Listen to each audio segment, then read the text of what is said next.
दोस्तों नमस्कार, स्वागत है देश की पुकार चैनल में। आज हम बात करने वाले हैं कि असली इतिहास भारत का क्या है। क्या इस असली इतिहास को आप जानते हैं? अगर आप जानने की इच्छा रखते हैं तो हमारा सर्वप्रथम यही रिक्वेस्ट है कि आप पूरा वीडियो देखें, सुने, तभी आपको पता चलेगा। और आज ज़रूरत है पूरे भारत को एक सूत्र में बांधने के लिए, तो ज़रूरी यह है कि इतिहास को जाने। तो हम बात करेंगे दोस्तों, कौन है जो हिंदू हिंदू कर रहे हैं और मूर्ख सबको बना रहा है। और इस बात को समझने के लिए लेखक हैं डॉक्टर हीरालाल यादव, पीएचडी इतिहासकार हैं और वो बधाई के पात्र हैं। इन्होंने जो लिखा है उसे हम पढ़कर आप सभी को बताने वाले हैं। आप सभी बहनों और भाइयों से अनुरोध है कि थोड़ा समय निकालकर पूरा वीडियो सुने। अंग्रेजों ने भारत पर 150 वर्षों तक राज किया। ब्राह्मणों ने उनको भगाने का हथियारबंद आंदोलन क्यों चलाया, जबकि भारत पर सबसे पहले हमला मुस्लिम शासक मीर कासिम ने 1712 ईस्वी में किया। उसके बाद महमूद गजनवी, मोहम्मद गौरी, चंगेज खान ने हमला किए और फिर कुतुबुद्दीन ऐबक, गुलाम वंश, तुगलक वंश, खिलजी वंश, लोदी वंश और फिर मुगल आदि वंशों ने भारत पर राज किया और खूब अत्याचार किए। लेकिन ब्राह्मण ने कोई क्रांति या आंदोलन नहीं चलाया। फिर अंग्रेजों के खिलाफ क्यों क्रांति कर दी? जानिए क्रांति और आंदोलन की वजह क्या थी कि जो अंग्रेजों के खिलाफ इन्होंने क्रांति की। अंग्रेजों ने 1975 के अधिनियम 11 द्वारा शूद्रों को भी संपत्ति रखने का कानून बनाया। 1773 में ईस्ट इंडिया कंपनी ने रेगुलेटिंग एक्ट पास किया, जिसमें न्याय व्यवस्था समानता पर आधारित थी। 6 मई 1775 को इसी कानून द्वारा बंगाल के सामंत ब्राह्मण नंद कुमार देव को फांसी हुई थी। 1804 अधिनियम 3 द्वारा कन्या हत्या पर रोक अंग्रेजों ने लगाई। लड़कियों के पैदा होते ही तालू में अफीम चिपकाकर मां के स्तन पर धतूरी का लेप लगाकर ओयम गड्ढा बनाकर उसमें दूध डालकर डुबोकर मारा जाता था। 1813 में ब्रिटिश सरकार ने कानून बनाकर शिक्षा ग्रहण करने का सभी जातियों और धर्मों के लोगों को अधिकार दिया। 1813 में दास प्रथा का अंत कानून बनाकर किया। 1817 में समान नागरिक संहिता कानून बनाया। 1817 के पहले सजा का प्रावधान वर्ण के आधार पर था। ब्राह्मण को कोई सजा नहीं होती थी और शूद्रों को कठोर दंड दिया जाता था। अंग्रेजों ने सजा का प्रावधान समान कर दिया। 1819 में अधिनियम 7 द्वारा ब्राह्मणों द्वारा शूद्र स्त्रियों के शुद्धिकरण पर रोक लगाई। शूद्रों की शादी होने पर दुल्हन को अपने यानी दूल्हे के घर न जाकर कम से कम 3 रात ब्राह्मण के घर शारीरिक सेवा देनी पड़ती थी। 1830 नरबलि प्रथा पर रोक देवी देवता को प्रसन्न करने के लिए ब्राह्मण शूद्रों, स्त्री पुरुष दोनों को मंदिर में सिर पटक कर बल चढ़ा देता था। ये नरबलि प्रथा थी। 1833 अधिनियम 87 के द्वारा सरकारी सेवा में भेदभाव पर रोक अर्थात योग्यता ही सेवा का अधिकार स्वीकार किया गया तथा कंपनी अधीन किसी भारतीय नागरिक को जन्म स्थान, धर्म, जाति या रंग के आधार पर पद से वंचित नहीं रखा जा सकता है। 1934 में पहला भारतीय विधि आयोग का गठन हुआ। कानून बनाने की व्यवस्था जाति, वर्ण, धर्म और क्षेत्र की भावना से ऊपर उठकर करना आयोग का प्रमुख उद्देश्य था। 1835 प्रथम पुत्र को गंगा दान पर रोक। ब्राह्मणों ने नियम बनाया कि शूद्रों के घर यदि पहला बच्चा लड़का पैदा हो तो उसे गंगा में फेंक देना चाहिए। पहला पुत्र हृष्ट पुष्ट एवं स्वस्थ पैदा होता है। ये बच्चा ब्राह्मणों से लड़ न पाए इसलिए पैदा होते ही गंगा को दान करवा देते थे। 7 मार्च 1835 को लॉर्ड मैकाले ने शिक्षा नीति राज्य का विषय बनाया और उच्च शिक्षा को अंग्रेजी भाषा का माध्यम बनाया गया। 1835 को कानून बनाकर अंग्रेजों ने शूद्रों को कुर्सी पर बैठने का अधिकार दिया। 14 दिसंबर 1829 के नियम 17 द्वारा विधवाओं को जलाना अवैध घोषित कर सती प्रथा का अंत किया। देवदासी प्रथा पर रोक लगाई, क्योंकि ब्राह्मणों के कहने से शूद्र अपनी लड़कियों को मंदिर की सेवा के लिए दान देते थे। मंदिर के पुजारी उनका शारीरिक शोषण करते थे। बच्चा पैदा होने पर उसे फेंक देते थे और उस बच्चे को हरिजन नाम देते थे। 1921 को जातवाद जनगणना के आंकड़े के अनुसार अकेले मद्रास में कुल जनसंख्या 4 करोड़ 23 लाख थी, जिसमें 2 लाख देवदासियों मंदिरों में पड़ी थी। यह प्रथा अभी भी दक्षिण भारत के मंदिरों में चल रही है। 1837 अधिनियम द्वारा ठगी प्रथा का अंत किया। 1849 में कलकत्ता में एक बालिका विद्यालय JED बेटन ने स्थापित किया।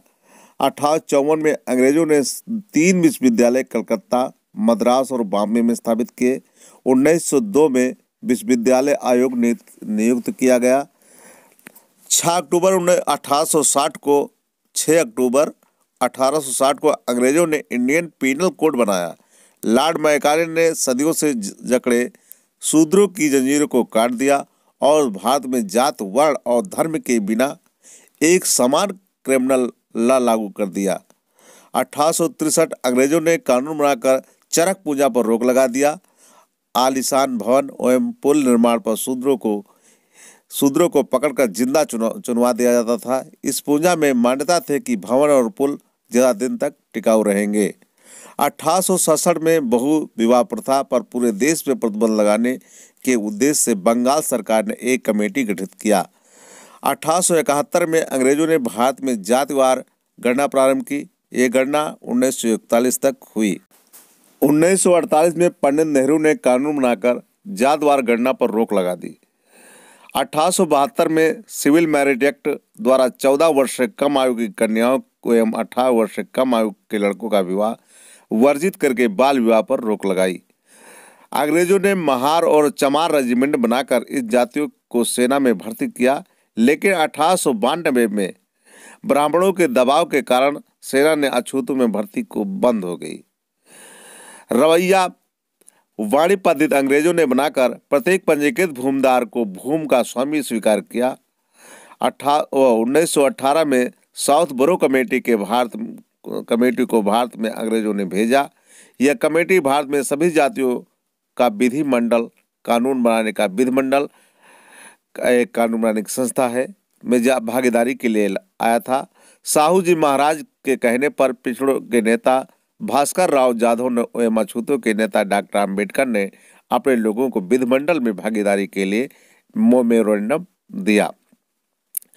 अंग्रेजों ने 1919 में भारत सरकार अधिनियम का गठन किया। 1919 में अंग्रेजों ने ब्राह्मणों के जज बनने पर रोक लगा दी और कहा था कि इनके अंदर न्यायिक चरित्र नहीं होता है। 25 दिसंबर 1927 को डॉक्टर अम्बेडकर द्वारा मनुस्मृति का दहन किया गया। मनुस्मृति में शूद्रों और महिलाओं को गुलामदा भूख की वश समझा जाता था। एक पुरुष को अनगिनत शादियां करने का धार्मिक अधिकार है। महिला अधिकार विहीन तथा दासी की स्थिति में थी। एक औरतें के अनगिनत सौतने हुआ करती थी और शूद्रों को सिर्फ और सिर्फ गुलामी लिखा है, जिसको राक्षस मनु ने धर्म का नाम दिया है। 1 मार्च 1930 को डॉक्टर अम्बेडकर द्वारा काला राम मंदिर नासिक प्रवेश का आंदोलन चलाया। 1927 को अंग्रेजों ने कानून बनाकर शूद्रों के सार्वजनिक स्थानों पर जाने का अधिकार दिया। नवंबर 1927 में साइमन कमीशन को नियुक्त की, जो 1928 में भारत के अछूत लोगों की स्थिति की सर्वे करने और उनको अतिरिक्त अधिकार देने के लिए आया। भारत के लोगों को अंग्रेजी अधिकार न दे सके। इसलिए इस कमीशन के भारत पहुंचते ही गांधी और लाला लाजपत राय ने इस कमीशन के विरोध में बहुत बड़ा आंदोलन चलाया, जिस कारण साइमन कमीशन अधूरी रिपोर्ट लेकर वापस चला गया। इस पर अंतिम फैसले के लिए अंग्रेजों ने भारतीय प्रतिनिधियों को 12 नवंबर 1930 को लंदन गोलमेज सम्मेलन में बुलाया। 24 सितंबर 1932 को अंग्रेजों ने कम्यून अवार्ड घोषित किया, जिसमें प्रमुख अधिकार निम्न दिए: वयस्क मताधिकार, विधानमंडलों और संघीय सरकार की जनसंख्या के अनुपात में अछूतों को आरक्षण का अधिकार, सिख, ईसाई और मुसलमानों की तरह अछूतों SC/ST को भी स्वतंत्र निर्वाचन के क्षेत्र का अधिकार मिला। जिन क्षेत्रों में अछूत प्रतिनिधि खड़े होंगे उनका चुनाव केवल अछूत ही करेंगे।